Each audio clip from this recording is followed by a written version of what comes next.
आराध्य देव के श्री चरणों में सत सत नमन। मैं अभिनंदन गादिया सूरत से जैन हिंदी ऑडियो बुक में आपका स्वागत करता हूं। अगर आप इस चैनल पर नए हैं तो इसे सब्सक्राइब कर दीजिए और बेल आइकन प्रेस कर दीजिए, जिससे चैनल के नोटिफिकेशन आपको रेगुलर मिलते रहें। चैतन्य रश्मि कनक प्रभा, साध्वी कनक श्री जी, प्रकाशक जैन विश्व भारती लाडनू। भाग 9, सृजन रश्मि। जिनकी वाणी और लेखनी में सरस्वती हैं, किसी भी व्यक्तित्व को देखने, परखने और आंकने के अपने वातायन होते हैं। उनमें एक वातायन है साहित्यकार का रूप। साहित्यकार केवल साहित्य ही नहीं रचता, वह समकालीन कला, संस्कृति और मानवीय मूल्यों का भी सृजन करता है। मूल्यों की प्रतिष्ठा करता है। वह समसामयिक यथार्थ को देखता है, उसे अपने साहित्य में उतारता है। उनकी मानसिक प्रक्रिया निरंतर सृजन को समर्पित रहती है। साहित्य सर्जन की मुख्यतः 3 अभिप्रेरणाएं हैं: जनरंजन, युग प्रबोधन और चिंतन। जनरंजन की दिशा में दृश्य मीडिया का प्रभाव सर्वोपरि है। सूचनात्मक ज्ञान में कंप्यूटर अग्रणी है। युग प्रबोधन आज की महती अपेक्षा है। वह सम्यक चिंतन और उसकी कलात्मक प्रस्तुति से ही संभव है। विचार एक कला है, साधना है। जो व्यक्ति सम्यक विचार और मौलिक चिंतन करता है, वही दुनिया को कुछ दे सकता है। साहित्य के परिप्रेक्ष्य में अंग्रेजी के 2 शब्द विशेष माननीय हैं: एंटरटेनमेंट और रिक्रिएशन, यानी मनोरंजन और संजीवन। संजीवनात्मक साहित्य सर्जन आज की पहली और अनिवार्य जरूरत है। तेरापंथ धर्म संघ के मनस्वी आचार्यों एवं अन्य प्रबुद्ध सर्जन शिल्पियों ने अपने मौलिक चिंतन एवं लेखन से युग चेतना को प्रभावित किया है, साहित्य भंडार को समृद्ध किया है। उनमें श्री तुलसी महाप्रज्ञ युग की एक प्रखर प्रतिभा का नाम है साध्वी प्रमुखा कनक प्रभा जी। उनकी वाणी एवं लेखनी दोनों में ही सरस्वती के अधिष्ठान हैं। गणाधिपति पूज्य गुरुदेव श्री तुलसी के उपपात में प्रसंग चल रहा था सृजनात्मक साहित्य का। एक साध्वी ने कहा, साध्वी प्रमुखा श्री जी के हाथ में तो सरस्वती हैं, जो लिखती हैं वही फाइनल कॉपी बन जाती हैं, कहीं काट छाट की अपेक्षा नहीं रहती। गुरुदेव श्री ने अपनी सहमति प्रदान करते हुए फरमाया, इनकी तो कलम और जुबान दोनों में ही सरस्वती हैं। प्रेक्षा यात्रा में धर्मचंद चोपड़ा जैसे व्यक्ति को प्रभावित कर लेना कम बात नहीं है। साध्वी प्रमुखा श्री जी ने अपने वक्तृत्व, लेखन और संपादन, इन तीनों ही आयामों में एक विशिष्ट पहचान बनाई है। साहित्य सर्जन की दिशा में उन्होंने जहां नए कीर्तिमान सर्जित किए हैं, वहीं उनके प्रभावी प्रवचन और अभिभाषण भी जन सामान्य तथा प्रबुद्ध जनों को प्रभावित करने वाले होते हैं। वे जिस सहजता के साथ नपेतुले शब्दों से जनसभा को संबोधित करती हैं, श्रोता मंत्र मुग्ध हो जाते हैं। कुशल वक्ता। विचारों की प्रस्तुति एक कला है, उसके माध्यम है लेखन और वक्तृत्व। लेखन उस व्यक्ति को प्रभावित करता है जो पढ़ता है, जो अध्ययनशील है, यानी लिखित काव्य और साहित्य का प्रभाव वैयक्तिक होता है। वक्तृत्व एक साथ सैकड़ों हजारों श्रोताओं को प्रभावित कर सकता है, यदि वह प्रभावशाली हो। सफलता और प्रभाव उत्पादक के लिए अच्छा वक्ता होना बहुत जरूरी है। साध्वी प्रमुखा कनक प्रभा जी एक कुशल वक्ता हैं। वक्तृत्व को प्रभावी बनाने के लिए चाहिए विषय की पकड़ और सहज सशक्त अभिव्यक्ति। इन दोनों का गहरा संबंध है। वे आगमविज्ञ हैं, तत्वविद हैं, गंभीर अध्येता हैं, साथ ही उनकी अभिव्यक्ति क्षमता भी पर्याप्त है। उनका वक्तृत्व सधा हुआ है, कथन को इतनी सहजता से प्रस्तुत करती हैं जिसमें न भूमिका में उलझती हैं, न विषयांतर होता है। उनके प्रवचन की एक खासियत यह है कि उसमें तथ्य कथ्य की पुनरावृत्ति नहीं होती। इससे वक्तृत्व में ताजगी बनी रहती है। श्रोताओं को बांध कर रखने की सामर्थ्य उनके वक्तृत्व का विशिष्ट गुण है। वह इसलिए कि वे अपने अभिभाषण में सरल शब्दों का प्रयोग करती हैं।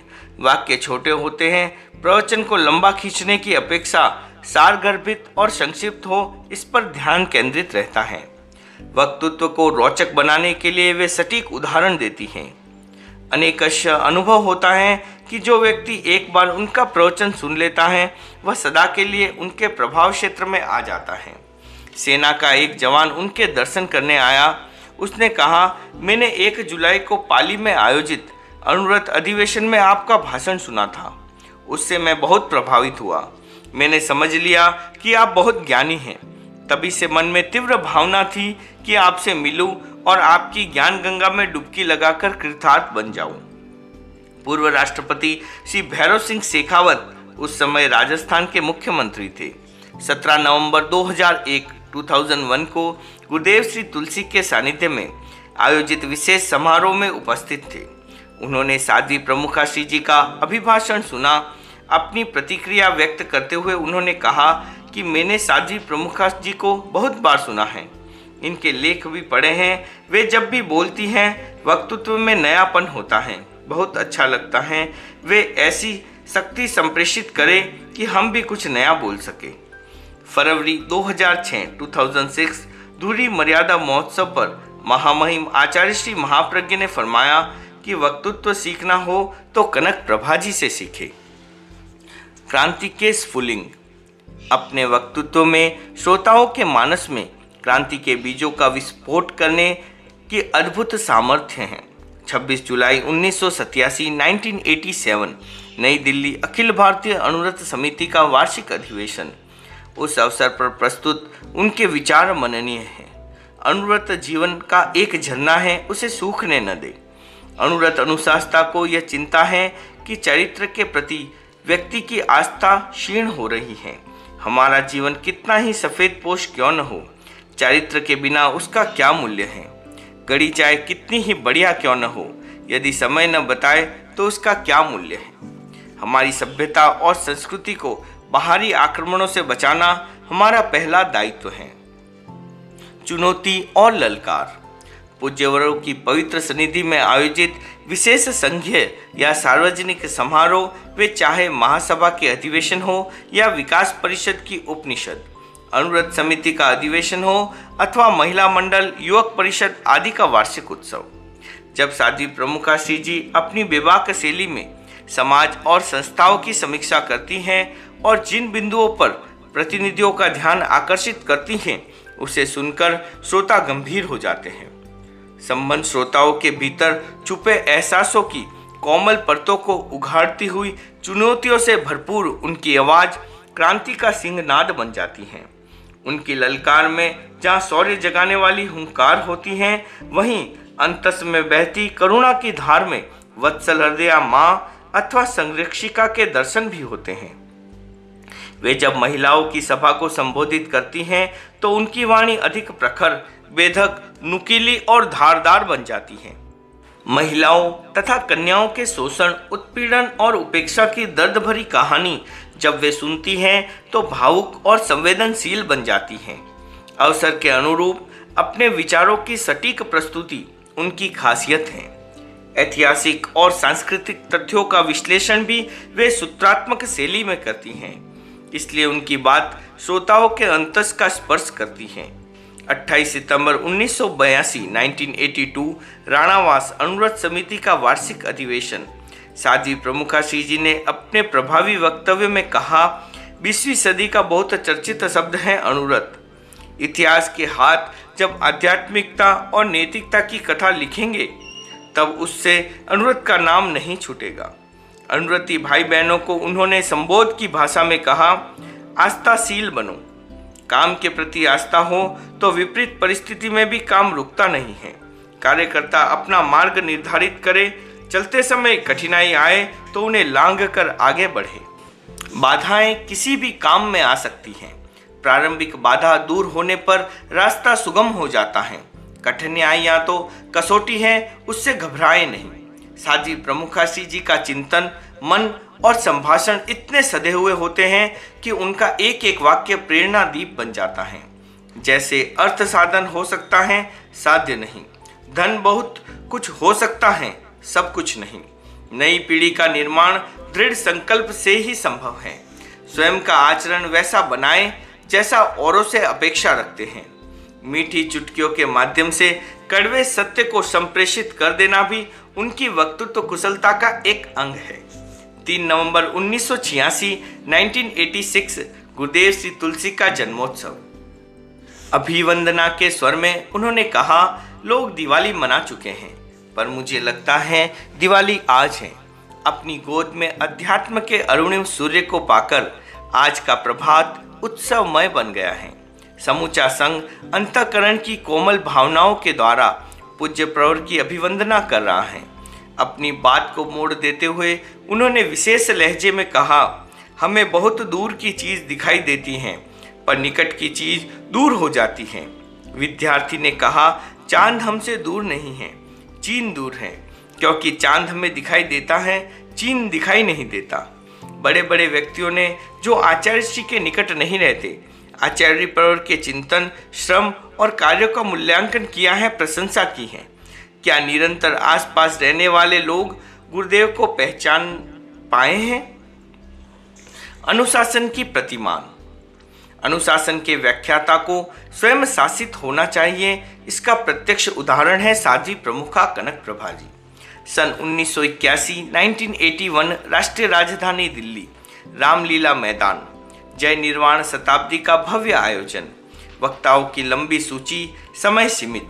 सबसे कठिन काम वक्ताओं को समय की सुई के साथ बांधे रखना। संचालक की कसौटी का क्षण। अभिभाषण के लिए महाश्रमणी जी से अनुरोध किया गया, आप अनुशासन सभा को प्रेरणा पाथे प्रदान कराएं, समय सीमा 10 मिनट। महाश्रमणी जी उठी, संबोधन किया।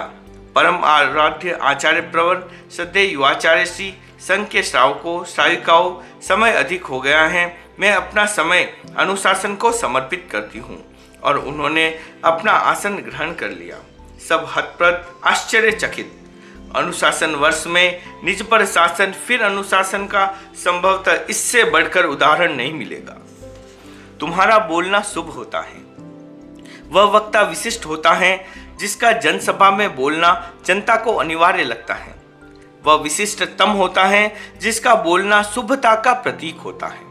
18 से 21 फरवरी 1986 1986 तक राजसमंद में त्रिदिवसीय अंतर्राष्ट्रीय कॉन्फ्रेंस का आयोजन हुआ। गुरुदेव ने उनको संदेश पढ़ने का निर्देश प्रदान किया। उन्होंने कहा, संदेश तो आचार्य प्रवर या युवाचार्य श्री का अपेक्षित होता है, मेरे संदेश की अपेक्षा नहीं है।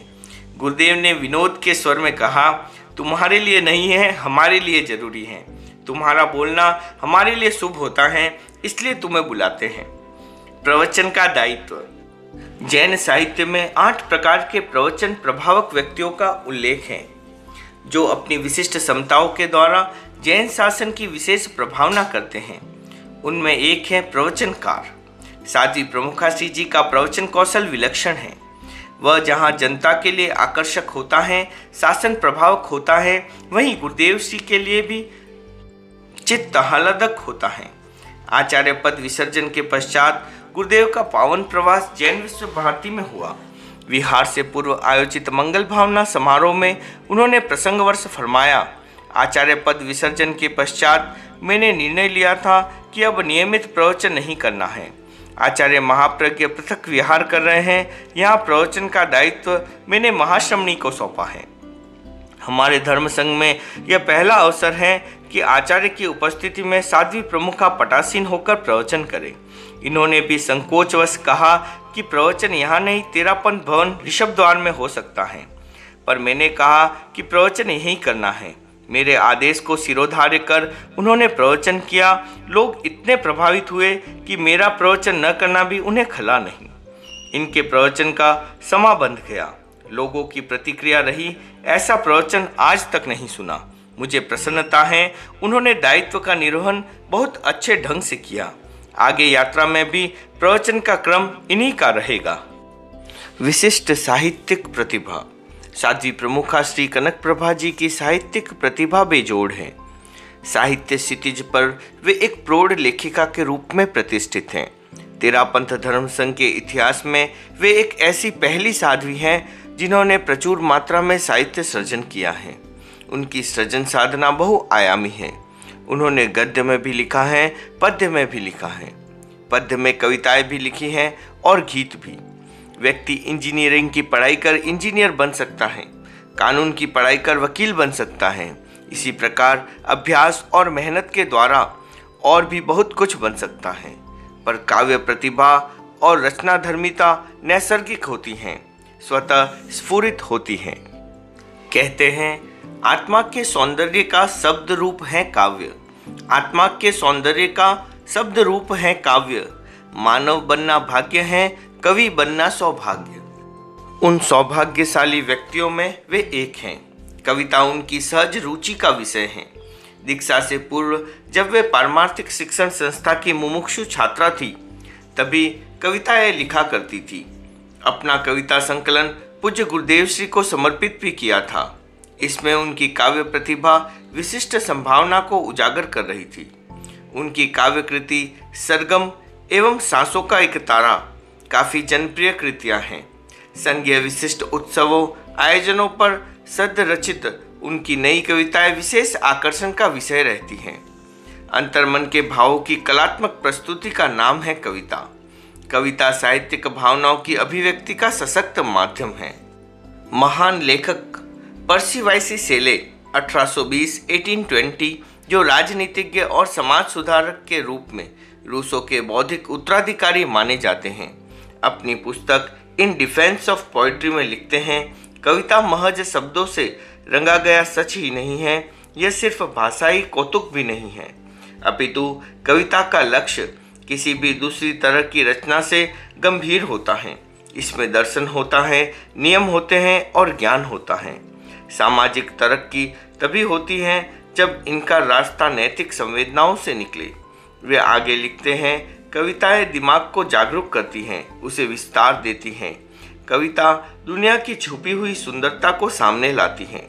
साध्वी प्रमुखासी जी की कविताओं में संवेदनशीलता है, सौंदर्य बोध है, क्रांति के स्वर हैं और भक्ति का प्रवाह है। उनकी गीत रचना भी प्रांजल, प्रौढ़ और वैदुष्यपूर्ण है।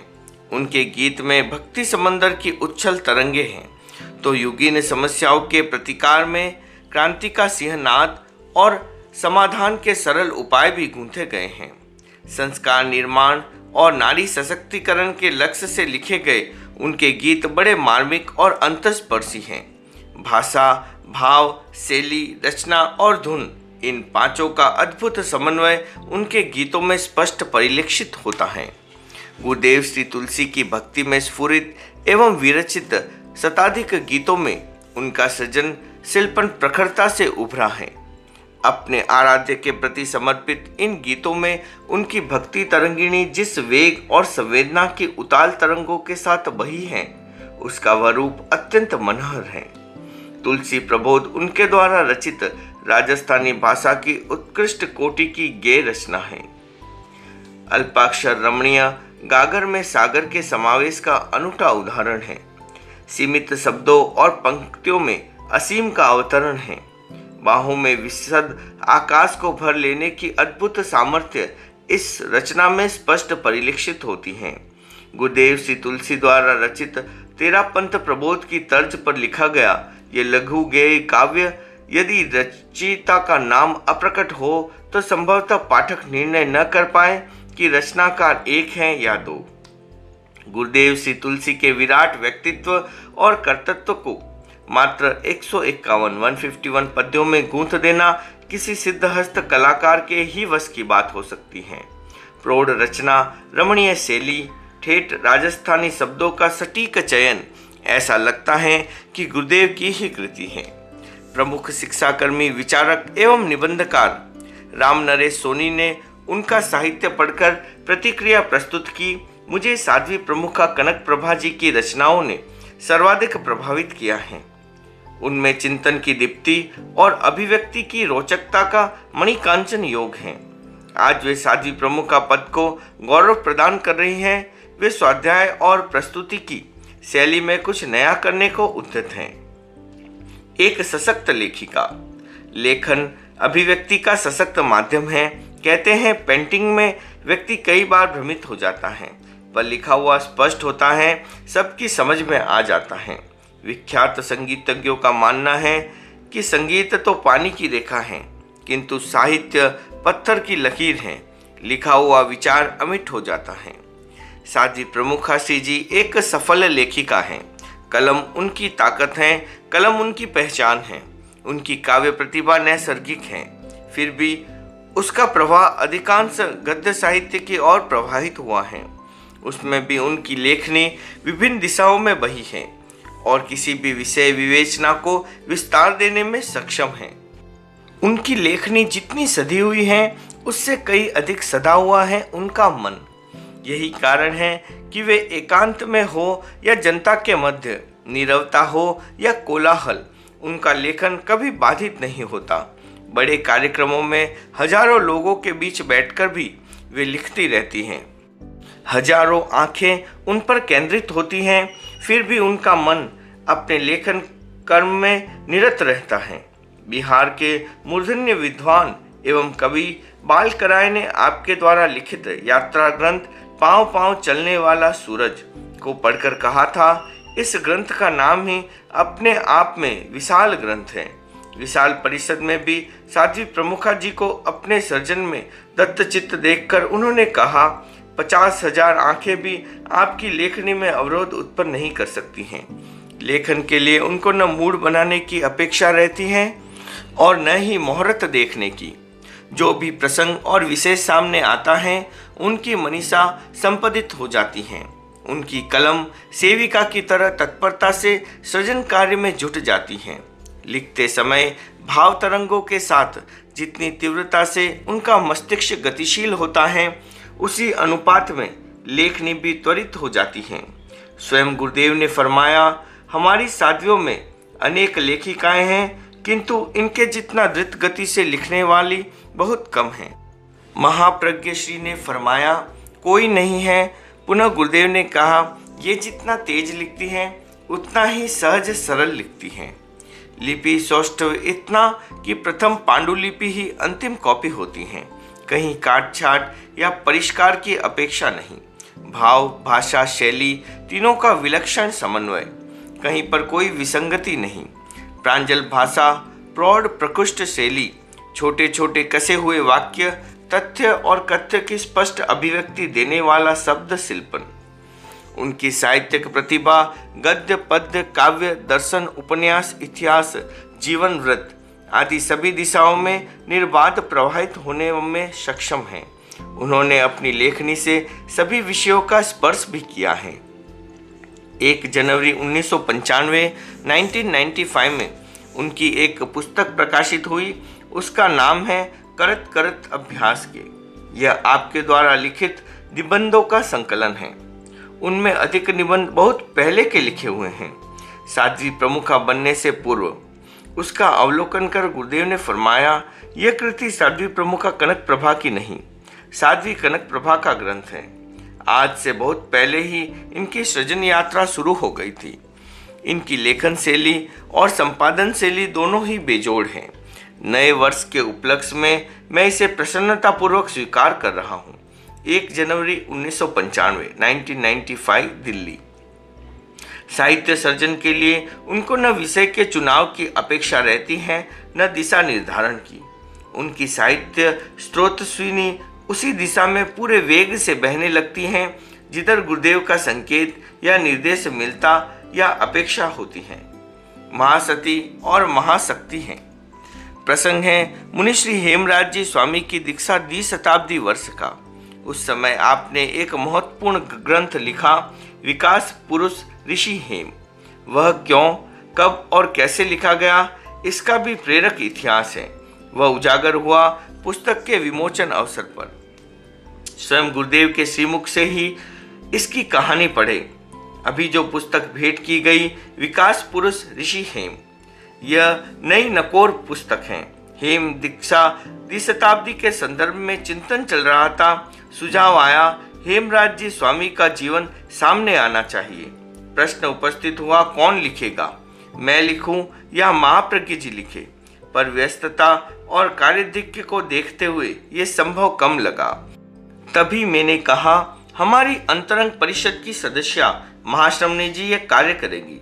यद्यपि इनके भी कार्य बहुत हैं, पर कार्यों की बहुलता के साथ साथ लेखन कौशल भी इन्हीं के पास है। मिक्सर की पूनम तक का समय मैंने इनको दिया। ठीक उसी दिन पुस्तक लिखकर इन्होंने मुझे सौंप दी। आगे गुरुदेव श्री ने फरमाया, साध्वी प्रमुखा जी महासती हैं, महाशक्ति हैं और हमारे कुशल लेखकों में से एक हैं। साध्वी प्रमुखा की अपनी एक विशिष्ट शैली है और थोड़े शब्दों में बहुत कहने की क्षमता है। इन पंक्तियों में वह सब कुछ आ गया जो साध्वी प्रमुखा श्री जी के व्यक्तित्व, कर्तृत्व और लेखन में अद्भुत है। गुरुमुख से व्यक्त भावों की अपनी गुरुता होती है। इसकी पात्रता भी विरल व्यक्तियों में होती है।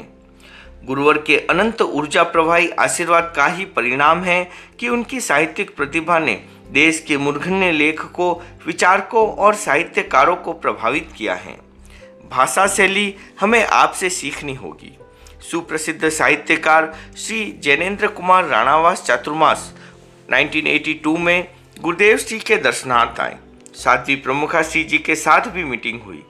साहित्यिक चर्चा के दौरान जैनेन्द्र कुमार जी ने कहा, इन दिनों मैं आपकी पांव पांव चलने वाला सूरज पुस्तक पढ़ रहा हूँ।